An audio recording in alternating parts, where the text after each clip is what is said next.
Yeah, I came here in 51, me and my mule, Brownie. We was chasing the gold, what folks said was in the poop here in these parts. I got me a little prospecting stake up here on Pinchalove Creek. I've been panning poop ever since. I don't reckon I'll ever settle down with a mate, unless I can find somebody with no sense of smell. When you prospect for fecal gold, you smell... Well, I reckon you could use your imagination. Ain't that right, Brownie? Howdy, stranger. Talking to your mule? Who are you? And what do you want up here? Name's Bobby Mike McManure, up from Muckmas, Texas. Folks call me BM. I heard tell there was gold up in these parts. I heard it was Stool's gold, not fool's gold. Well, even if there is, this here's my stake, bought and paid for. I guess you should rightly go poop pan somewheres else. Huh. And what if I say I don't want to? I reckon we'll settle in the usual way, with a 6-shooter. I reckon so. But before we do, allow me to say, ma'am, you smell mighty fine. Ain't nobody said that to me in years. It's true. You smell like a purty little meadow muffin on a summer's day. You do have a way with words, BM. So I've been told. Well, I don't mind saying you got a manly smell of bat guano on you. I guess it all depends on what you're used to. You fancy maybe settling down with me? Well, I reckon so, but you'd have to give me a ring, all nice and proper. Now, where am I going to find a gold ring in these... Never mind. Answered my own question. Meanwhile, here's a special show on Pooh, Sham, Winnie, and the kind we're talking about here. Because yes, there really are people trying to extract gold from it. And now he's been up here prospecting so long, my mule Brownie is starting to look good to him. Colin McEnroe. Welcome to our Pooh show. This is kind of a high-concept show, and it did start when I heard about something called the No Pooh movement, which we will explain to you in just a second. But then in the second, you could say, movement of our show, we will do a fecally-themed Pooh segment. It'll be a fecal surprise. I won't tell you what it is right now. And then finally, No Pooh show could be complete, of course, without Winnie the Pooh. And there actually is something kind of interesting going on right now in the world of Winnie the Pooh. It's not as though everything that Winnie the Pooh ever was going to do has been done. There are more things to do. So we'll tell you about that in the final segment. But let's begin with the topic that started it all, and that is the No Pooh movement. Joining us now is Savannah Bourne, a writer and editor living in New York City and the author of Shampoo Free, a DIY guide to putting down the bottle and embracing happier, healthier hair. Welcome to our show, Savannah Bourne. Thank you so much, Colin. First of all, we should say what this is. Well, I guess that made it sort of obvious. No Pooh movement, and you did that, I think, or the No Pooh movement does this kind of intentionally to create a certain mystique. Mm-hmm. The No Pooh movement, what could that mean? Right, everyone wants to know, right? We should explain the wellspring of this. So the idea ultimately is that maybe shampoo isn't that great for you and isn't that great for the environment. Let's start with you. What's wrong with shampoo for you? Well, basically, the idea is not that shampoo is necessarily so terrible, but just that it's not really necessary. And it sort of creates this vicious cycle where, it's being so effective at its job. The surfactants that are in shampoo really strip the grease out of your hair. That's why you need conditioner usually. Because of that, you might end up having your scalp sort of overproducing grease, leading to more grease. So the idea is that the less you use shampoo, the less you need shampoo. I can sort of confirm that. Years ago, for an article for Men's Health, I did have my hair cut. It was a complicated article, but I had my hair cut by some real fancy New York professional, the kind of person who cuts people's hair for, like, I think he cut Norah Jones's hair for her album cover. It was sort of stuff like that. And he said, really don't shampoo so much. Don't shampoo every day. It really isn't particularly good for your hair to shampoo every day. So this is just sort of something we do because we think we're supposed to, as opposed to... Right, exactly. It's interesting because it was really sort of manufactured by advertisers. I think as recently as maybe the 1970s or so, daily shampooing wasn't really like the it thing to do. But once you started seeing all of these, beautiful bouncing locks and Farrah Fawcett's beautiful hair, and, it just sort of created this concept that, yes, you do need shampoo every single day, even though, most stylists will tell you, these people who are, really sort of experts at hair will tell you don't need to use it quite so much. Right, in the arc of human history, I mean, this is right. You know, we if you go back to the early 1900s, there's questions about whether you need to do this, whether you even are you right. even allowed to do it, whether it's a good idea to do it more than right. like once a month, right? Yeah, one of the really interesting articles that I found in the course of doing research for the book was it was from the New York Times, and it was published in 1908, and you can just Google it and find it, but it talks about how it's okay to shampoo once every 2 weeks, up to once every 2 weeks. But then it says actually once a month or once every 6 weeks would be better. So, I mean, that is about 100 years ago. It is a while ago, but, just the idea that they're saying back then, it's okay to do it as often as every 2 weeks. Right. It really goes to show you, how much we've changed. Exactly. It's an inversion of how we think. It would be okay to do it once every 2 weeks as opposed to once every day. And there's not talking about it as opposed to once every month or every 6 weeks. So one reason not to do this, then it's a product that we maybe don't need, that we're spending, in some cases, a lot of money on. I personally don't spend very much money on shampoo, but one can, right? I mean, one certainly can. Yeah. The salon type of stuff and everything, it really gets kind of expensive. And then in your book, I mean, you do suggest that although the jury isn't necessarily in on a lot of this stuff, in aggregate, you look at all these chemicals. It's kind of like what Michael Pollan says about food. If you're looking at a lot of names on the label that your grandmother wouldn't recognize, then those things are complicated things that may or may not be good for you, right? Yeah, so, as you said, the jury is still out on a lot of them. For the book, I sort of tried to look at all of the different types of chemicals that tend to be in shampoo and just sort of explain what they are, and then look at if there is any research that shows whether or not they're going to be problematic either for you personally or for the environment. And there was, there's no like super scare factor really necessarily. I would say actually the one that is sort of you want to avoid the most is fragrance, because that actually is not regulated. So fragrance can be made up of all these different chemicals and you don't actually really know what's in there. And so the Environmental Working Group specifically says, buy fragrance-free as much as possible, because it really can have these sort of sneaky chemicals in it that you really might not want to use. Again, it's not, there's no really broad study that's showing this, but it's possible that the use of things like sulfates and stuff in the water system, then we're using so much shampoo on a daily basis and washing it down into the water system, and that might be having some effect, especially things like dandruff shampoos, which use like a fungicide, can be having some effect on the little creatures that live in our water, which aren't very helpful for the environment in general. So there might be some reason. And we know pretty well that microbeads, which are not in all kinds of shampoos, those really are bad. Yeah. Right? Oh, those are terrible. Yeah. I think New York State is actually trying to get those banned. Yeah, those are really bad. Those are just definitely a known issue. So I would say, not a lot of shampoos have them. A lot of face washes or body washes have them. So if you happen to use those, you really shouldn't. That one is the research is pretty clear that that's a problematic one, yeah. I believe there's also a ban in the works here in Connecticut. In fact, there was a bill in the legislature, but in the legislature, everything gets passed in the last few hours really late at night when the shampoos we use are affecting our cognition. I can't remember whether it got passed or not. So, I mean, there's the general argument. One of the things that intrigues me is, I mean, you've heard me use the word movement a few times. This isn't just a book by you and then maybe some people doing it, right? I mean, you go on the web, and there's something, people like kind of narrating their personal journey about this, right? There's something, there's some part of that. Explain what that's all about. Yeah, so it's really, it's sort of been like a grassroots movement, which I think is why you see so much of this, because there isn't really a lot of scientific research into it. A lot of it is just people experimenting, seeing what works. And so the movement sort of grew on message boards and blogs, but has also sort of got this, we were talking earlier about stylists are really seeing this as a positive movement as well. So you're getting it on both sides, sort of people who want to embrace a more, DIY, simple lifestyle, and then you have the sort of more stylistic side of it as well, the more trendy aspect of it as well.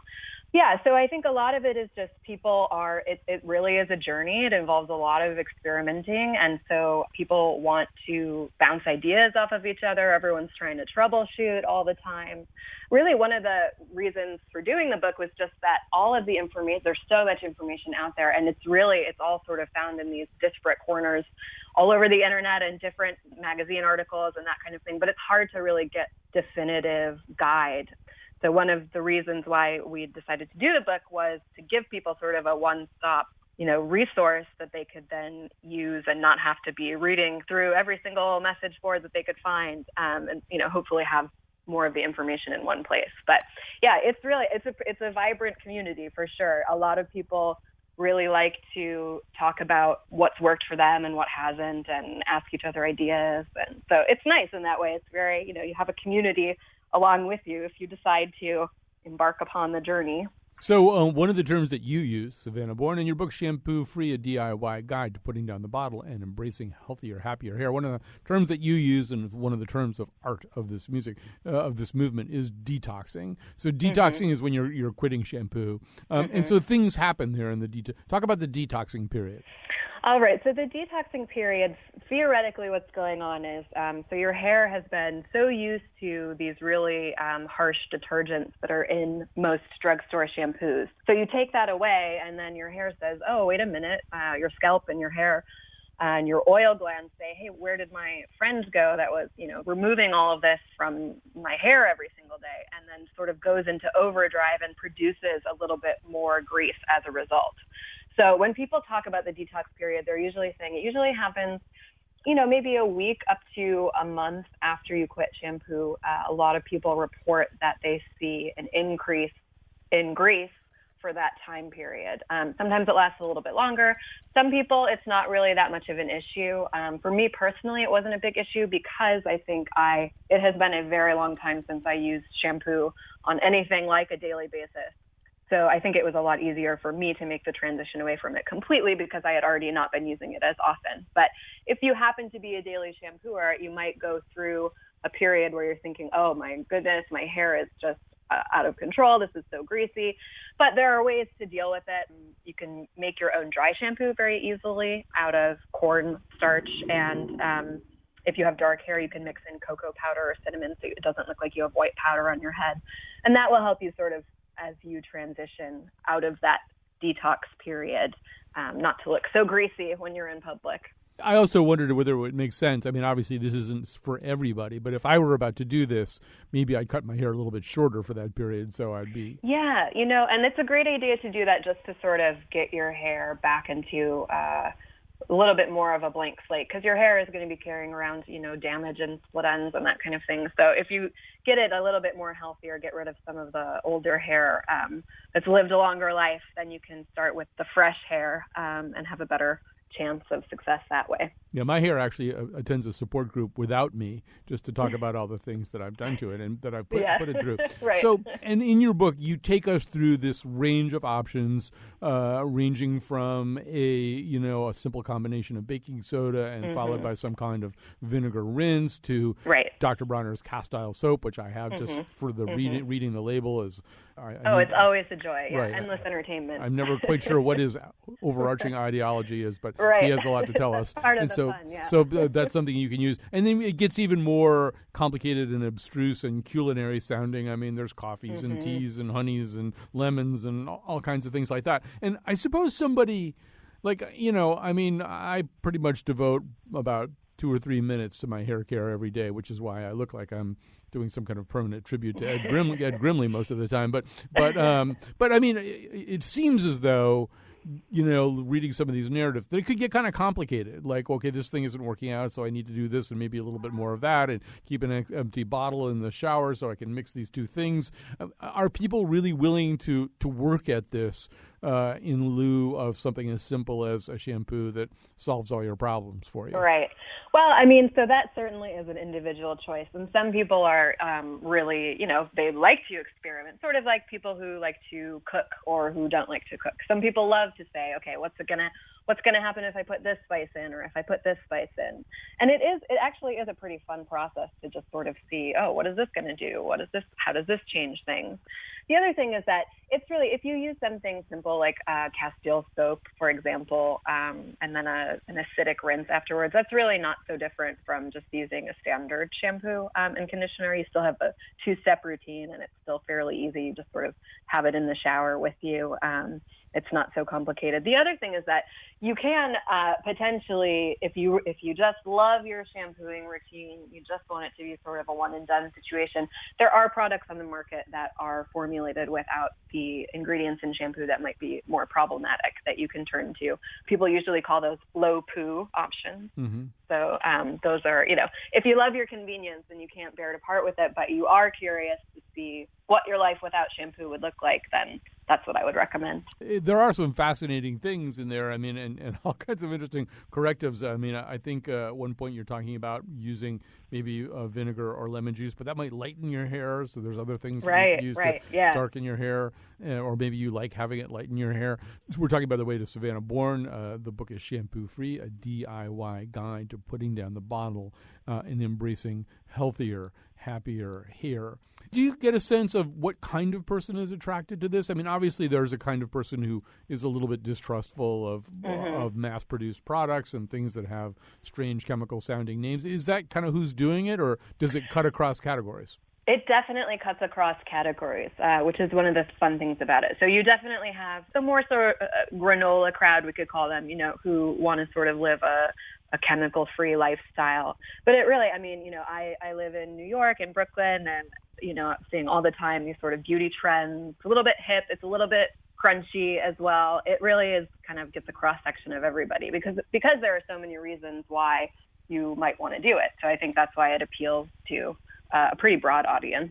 The question that came up for me reading the book is also, I use a shampoo, and it's kind of a whatever shampoo, but I think that's the name of the brand, is whatever. And so then I'm doing this, and presumably I am actually stripping out of my hair all kinds of things that would actually make my hair lustrous and have it make it seem like it had more body, which would be good because my hair is limp and horrible. But then I put, when it's all over, I put stuff back into it, right? I don't use a conditioner, but I use like a putty or a paste or something like that. So it's why am I shampooing it all if I'm going to put crap back into it? Right. Yeah, I mean, that is sort of one of the concepts behind it is, why you have to use the shampoo to take out the stuff that you put in there in the first place. So would that depending be on what you want to do, if you want to wear a mohawk every day, you're probably going to need a little bit of product to make that happen for you. So it depends on what you are going for too, and your own personal look. Right. No, I only wear a mohawk on Tuesdays and Thursdays, yeah. So it's not guaranteed that. I mean, one thing that would be great for me, I suppose, if I did the no poo movement, I got off all this stuff, and my hair finally kind of achieved whatever its normal set point is for oils and just things that my body produces and puts into my hair. If I didn't have to really do anything to it, but I suppose it's not necessarily the case that I wouldn't still need to put a moussey kind of pasty. Yeah, it really, you don't know until you try, and it is so wildly different for different people. I've found that I don't really need to use hair products very much anymore, which is nice. I used to put all sorts of stuff in my hair to deal with frizz and whatnot. But it's been pretty nice for me. And actually, there is a sort of subset of the no poo crowd who use water only, and that is, they don't use any Castile soap, any baking soda, any conditioner. They just use water. And that, I have not been able to get that to work for me personally. I think a lot of it depends on the water that you use. A lot of it depends on just the natural pH of your scalp and your hair. But that is sort of the holy grail of the shampoo-free set. I wouldn't call it the holy grail. I'd call it, are you ready for this? Hairvana. Okay, you got very it? Good. Do you see very what I good. did there? That's very Hairvana. Good. Yeah. All right, listen. You should write for the no poo movement. Right. We should hire you. Listen, Savannah Bourne, it's been great to talk to you. The book is Shampoo Free, a DIY guide to putting down the bottle and embracing healthier, happier hair. I want to do this, so I'll be back in touch. I'll let you know how it worked out. Let me know how it goes. Yeah. All right. Thanks, Savannah. All right. Thanks Bye-bye. so much. Coming up in the next segment, we just talked about the poo that goes on your head. What other part of your body is connected to poo? Stay tuned. She smelled like dry shampoo. Why? Yeah, I just fell in love.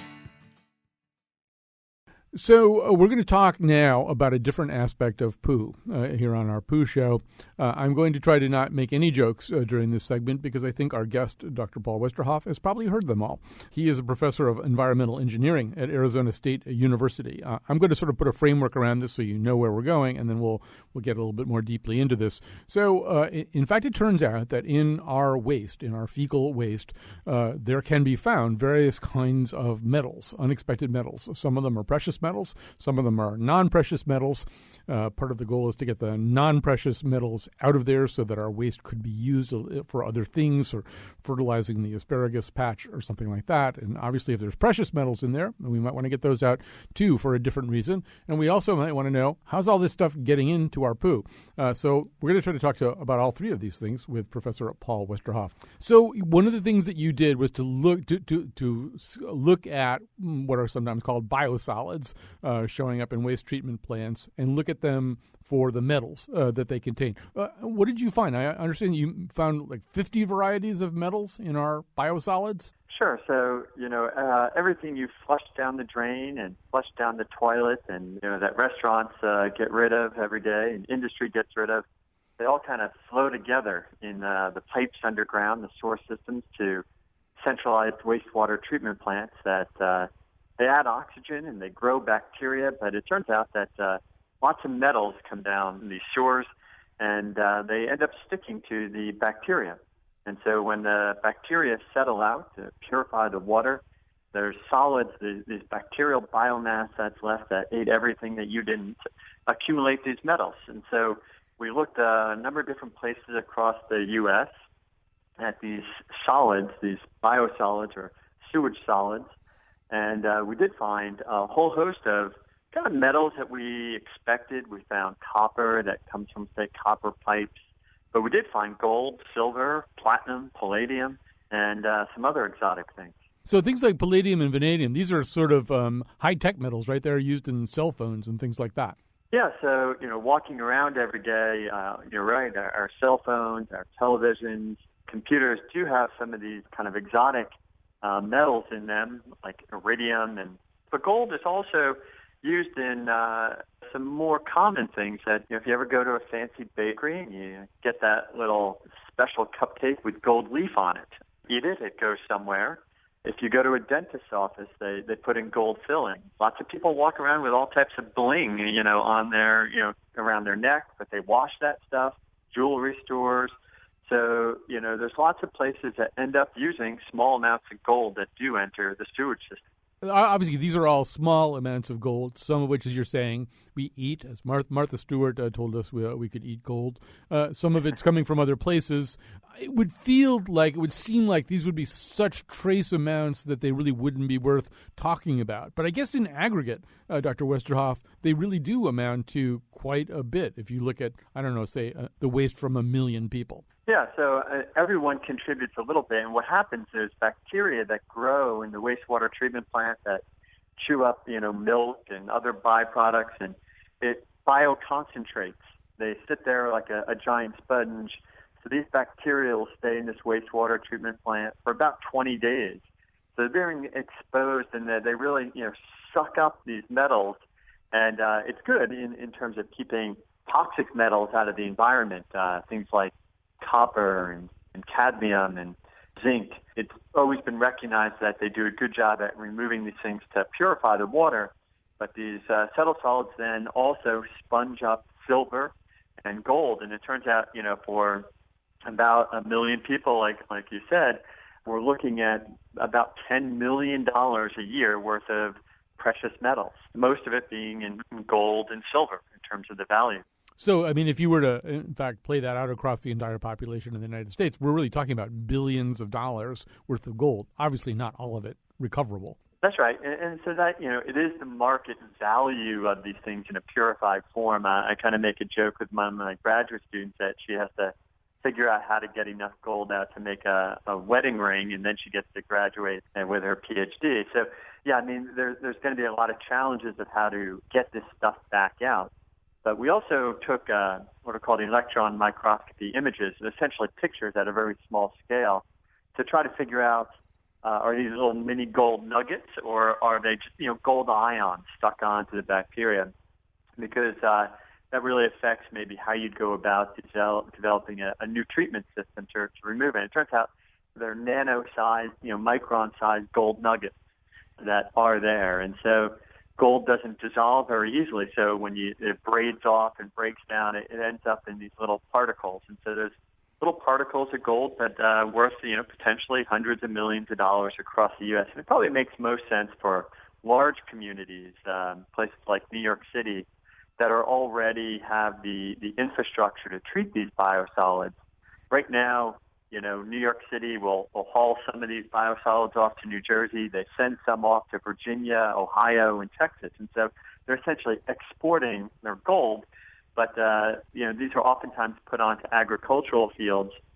And so society spends all this money to collect these materials, and now we're spreading them back out. So it has metals there worth value, but it also has pesticides and pharmaceuticals, things that we don't want to get into the environment. So we think we could develop treatment systems that kind of pay for themselves by recovering this gold and silver while further treating all these pollutants in these sewage solids. So that phrase, you might be sitting on a gold mine, is almost literally true here. So we know that in the commercial mining process these days, there's chemical extraction is now part of mining. Is something similar to that what you're talking about here in terms of getting these metals out of the poo? So sure. I'm from Arizona, and we have gold mines and silver mines in Arizona. And so, they'll crush, millions of tons of ore to get small amounts of gold, and they do chemical treat them. In Australia, they're really making some innovations on kind of greener technologies to extract gold and silver. I think those are part of the technologies that could be employed here. But we can also employ some of the technologies that wastewater treatment plants are on the verge of using already. And we think that by thinking about recovering these metals, it gives them added incentive. In fact, we've had a lot of utilities start asking us, how can we do this? A lot of them are thinking about how to recover phosphorus. So phosphorus is an element that accumulates in these solids and is a fertilizer. And if it gets into the environment, it causes lots of algae growth problems, red tide, and other problems in estuaries. So utilities have to get out more and more phosphorus, but they have to find things to do with it. So they're actually starting to integrate technologies to just treat one element, phosphorus. So we think phosphorus is only one element. It turns out that for that million people, you might have $8 to $10 million worth of gold and silver, but only $50,000 worth of phosphorus. So focusing on phosphorus is good for the environment, but not for the pocketbook. And so we think that, new technologies could generate kind of this win-win of recovering things we want to keep out of the environment and recovering things we might want to make some bling out of. We're talking to Paul Westerhoff. He's a professor of environmental engineering at Arizona State University. When you embarked on this study, I assume you already knew that there were metals that were collecting in the biosolids in the waste treatment system. First of all, was that sort of just common knowledge, and was the surprise how much and what kinds you found? So the Environmental Protection Agency mandates utilities, wastewater utilities, monitor a suite of metals, but these tend to be metals that are known to be toxic in the environment. Again, things like copper, cadmium, zinc, things that kill fish and other aquatic organisms. It turns out there's a really good database for about 10 to 20 elements, but there was really no impetus to monitor gold, platinum, palladium, gadolinium, iridium, or these other metals. And so while we were going through this process, what we were really interested initially was trying to understand where some of the particles we know that people eat. So like titanium dioxide is an engineered nanoparticle that's in food, it's in M&Ms and other things, and it goes through our body, it's in toothpaste, and it goes down the source. So we were really trying to figure out where all this titanium dioxide goes.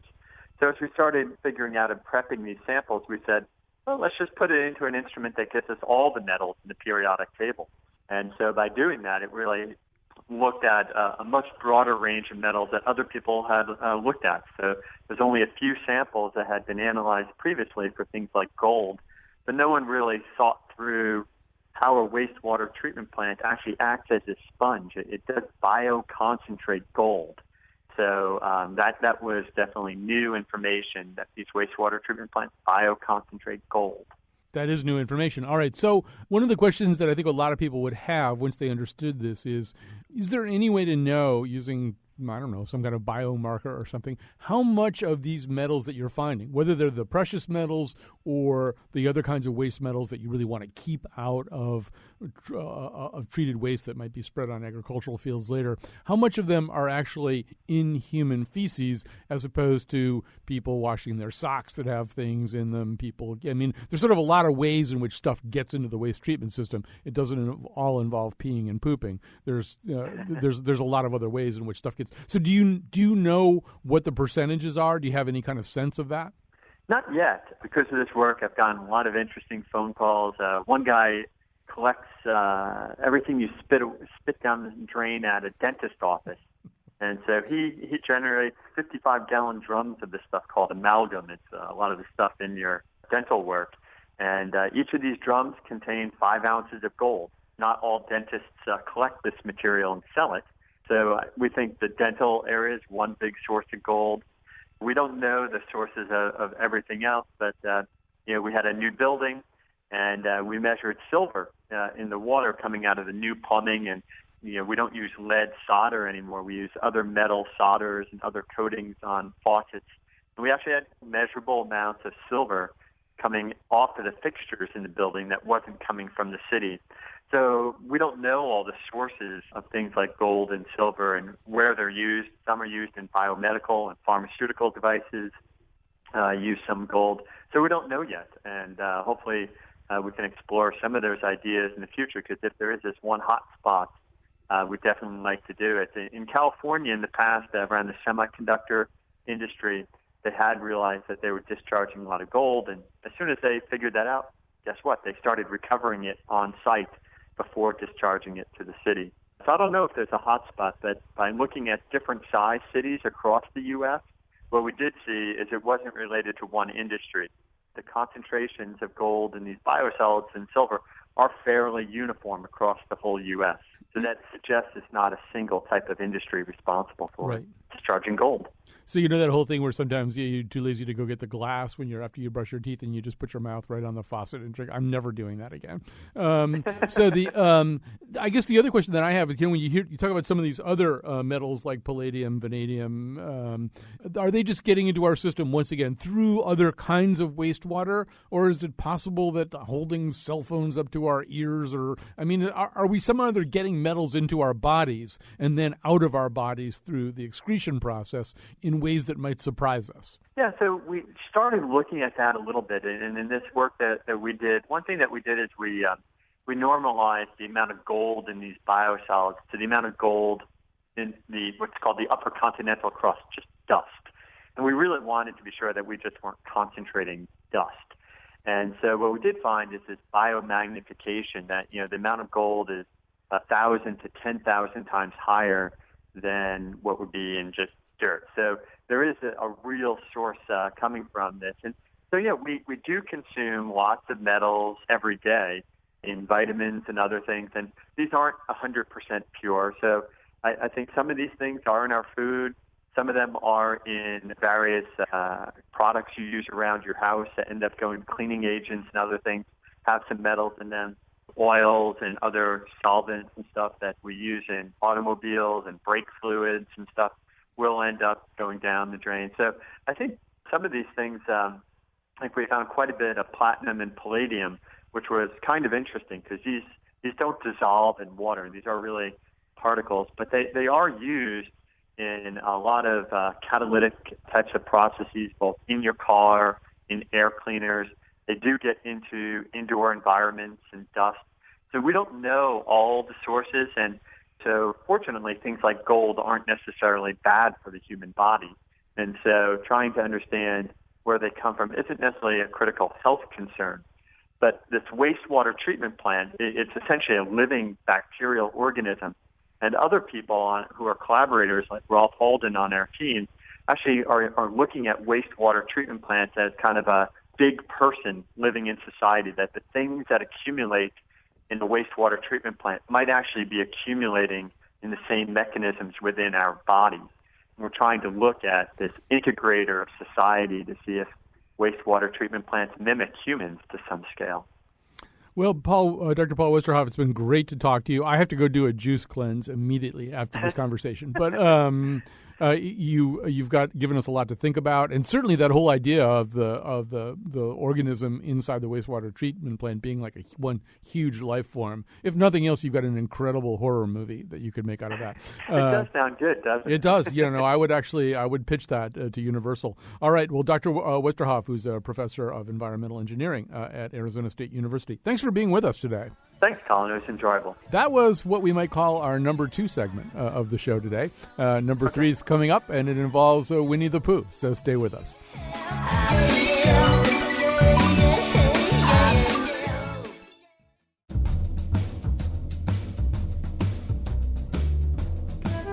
What I've learned so far, don't wash your hair or eat or poop. That's going to free up a lot of time. Today's show was produced by Betsy Kaplan and me, Tyone Wolf. Our interns are Alex Dubin, Hallie St. Germain, and Allison Ehrenreich.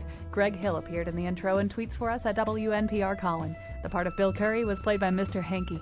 For show pages, articles, and photos of the Faith Middleton Show staff, never mind. Visit our website, WNPR.org/Colin. On tomorrow's show, do something left-handed. It's International Lefty Day. And now, back to Colin. So we're concluding our Pooh show. We couldn't do a Pooh show without talking about Winnie the Pooh, and fortunately for us, Winnie the Pooh is back in the news. Maybe Winnie the Pooh never completely goes out of fashion or out of the news, but right now Winnie the Pooh is teaming up with British beekeepers to raise consciousness about the whole issue of disappearing honeybees. So joining us right now are 2 people involved in this project. One of them is, in fact, Mark Burgess. He's an author, illustrator of children's books for 25 years, illustrated the first authorized sequel to Winnie the Pooh, Return to the 100-Acre Wood, and his most recent book with the British Beekeepers Association, Winnie the Pooh and the Missing Bees. Also joining us is Jane Mosley, Operations Director and General Secretary for the British Beekeepers Association. So, Jane, maybe I'll have you start. I'm sure I think most people understand what the problem is, but for people who don't understand what the problem is, why is it important for Winnie the Pooh and his friends to be talking about bees? Well, Winnie the Pooh is a much-loved character, and we were very lucky to partner with Egmont in the production of the Bee Friendly Guide. The guide is actually created to raise awareness on the importance of bees and also what people can do to actually support bees. Because one of the major problems that honeybees face, as do other pollinators, is the fact that they require a vast amount of forage, being food. So they need flowering plants in the form of trees, bulbs, shrubs, annuals, the whole mix, to actually provide them with the nourishment that they need to produce healthy colonies. And in the UK and Europe, and probably in the US as well, the amount of forage, natural forage, is actually reducing. We're doing a lot of monocrop farming. Therefore, the diversity of forage, which is having something in season for the 9-month foraging season for honeybees, is vitally important. And if we provide that 9-month floral forage, we'll not just be supporting our honeybees, but we'll be able to support all of our other pollinators and wildlife as well. Jane, here in the United States, we have something called colony collapse disorder, this really kind of frightening thing where just for no completely explicable reason, entire hives, entire colonies of bees just die off. Is that happening in the United Kingdom too? No, it's not happening here to the same degree. We do have the odd instance of it, but it's not happening anywhere near on the scale, if at all, here in the UK. We coincided this publication and this campaign in conjunction with our winter survival survey, which we do every year. And that winter survival survey this year revealed that we lost 14.9% of the colonies over winter. So it's not good. The year before it was only 9%. This last year it was 14.5%. And that is an indication of the climatic changes. It's an indication of the struggles that the queens have in breeding when we've got poor weather, the reduction in the number of swarms because of the lack of forage. So We're not suffering with CCD like you do. So enter Britain's leading consumer of honey. That would be Winnie the Pooh. Mark Burgess, tell us about this new book, Winnie the Pooh and the Missing Bees. What story is it telling? The story is really a promotional story to go in the booklet that Jane has just been talking about. And it really just is a short little tale about Winnie the Pooh and Piglet looking for the bees, which have disappeared. And then at the end of the story, Christopher Robin comes along and he says, well, the bees need flowers to gather food for making honey, and what we need to do is to plant more flowers and vegetables, which flower and provide food for bees as well.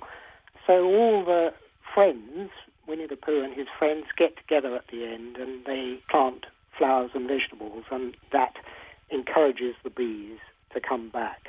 So it's really a tale to get children interested in doing things to help bees. That's the whole point of it.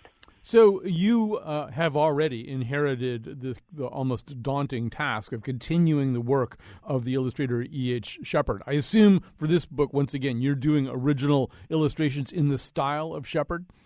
Yes, the style is it's known as classic Winnie the Pooh style, really based on as close as possible to Shepard's original illustrations. That's mostly what I do for Winnie the Pooh illustrations. Winnie the Pooh never seems to go out of style, right? I mean, he's still, I gather, very, very popular with both British children and their parents. Yes, I mean, he's been around now since 1926, I think he first appeared, so quite a long time. And I think part of the charm is that Winnie the Pooh and his friends are all characters that we can identify with in one way or another. They're like people we know, perhaps, within our families or whatever, and they're very charming, they're good-natured, they might be grumpy, like Eeyore, but there's no maliciousness there, and they all, by and large, get on very well together. So there's this very charming group of friends that have these adventures in the forest and the 100-acre wood, and they are very easy to identify with. And I think, along with Shepard's charming illustrations, this is what has contributed to their longevity. Jane Moseley, you have the fortuitous coincidence of two really legendary figures in British literature being interested in bees right now, because I just this summer saw the movie Mr. Holmes, in which Ian McKellen plays Sherlock Holmes as now a dedicated beekeeper. So you kind of lucked out with that one. How hard was it to get Egmont involved in this and get Mark Burgess involved in this? I mean, anybody would want to have Winnie the Pooh on his or her side. How difficult was it for you, Jane, to make that happen? We were very, very fortuitous because Winnie the Pooh is such a big fan of honey, and the fact that people in the UK, people are very much aware that bees are in trouble, and we were very lucky in as much as Egmont approached us. So they approached you. Yes. About their How lucky is that? That is very lucky. Well, and Mark Burgess, one might say that Winnie the Pooh and Piglet and Eeyore and Christopher Robin, they are for the most part creatures of pure fantasy, right? I mean, I'm not sure that there's ever been a Winnie the Pooh story that had a really specific message that had consequences out in the real world. Is that a little bit of a shift for you to make, telling a story that has a real purpose? I suppose it is, yes. But the thing about bees is that they are so close to Winnie the Pooh's heart. So how wouldn't he be concerned if they weren't around any longer? It just is so obvious if you think about it. So it just seemed like a natural thing for him to do. And so, Jane Moseley, now it's time to find out. I mean, the best thing for us to do is to read the booklet, of course, but it's time for us to find out what Winnie the Pooh and Piglet find out from Christopher Robin that they should be doing. You've alluded to a few things, but so what's the big takeaway from the Winnie the Pooh story about honey? This booklet is available to everybody. It is available as a download from the website friendsofthehoneybee.com. Or you can become a friend of the Honeybee, and then you get a really nice printed version with a special Winnie the Pooh dedicated gift pack. What that does is it gives you 10 simple steps that you and your family, children, doesn't matter whether it's grandparents, parents, children, everyone can get involved in. It's fun things, positive things that you can do to help bees that will keep the children engaged and keep the interest going and also enhance your own local environment.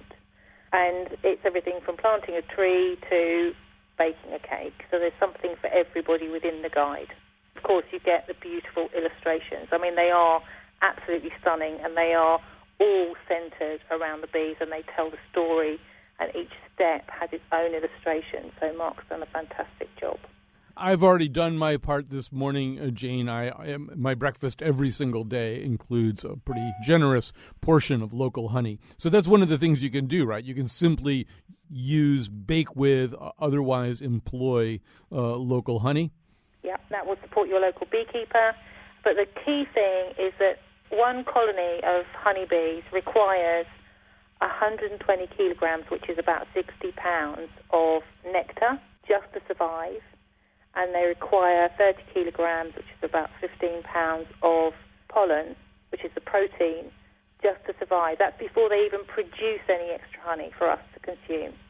So it's really important that if we want to have food on our plate and we want to have a floral environment and we want honeybees to survive, that we start to plant with honeybees in mind. And that will underpin everybody. We'll get our fruits, nuts, seeds, and all of the wildlife will benefit from that, as will, they'll be creating habitat, and we'll just have a much better environment in total. I wish I had the quote at my fingertips. You probably do. Einstein said something to that effect about the honeybee, right? The honeybees to keep. Whether or not that's 100% true, but we need them to put the food on our plate. Oh, come on. We've got Sherlock Holmes and Winnie the Pooh. Let's just take Einstein, too. Why be shy about this? Why worry? Einstein said that, if the bees died out, humans would follow about 4 years afterwards. There you go. We might as well, if we're going to get all these sort of archetypal figures here, we can't worry about verisimilitude. And really, Mark, to that point, really, in the past, Winnie the Pooh has been a little bit of a hive disruptor, right? It's not that he loves bees so much. He loves honey. So I guess you've had to sort of soften his thinking about this a tiny bit.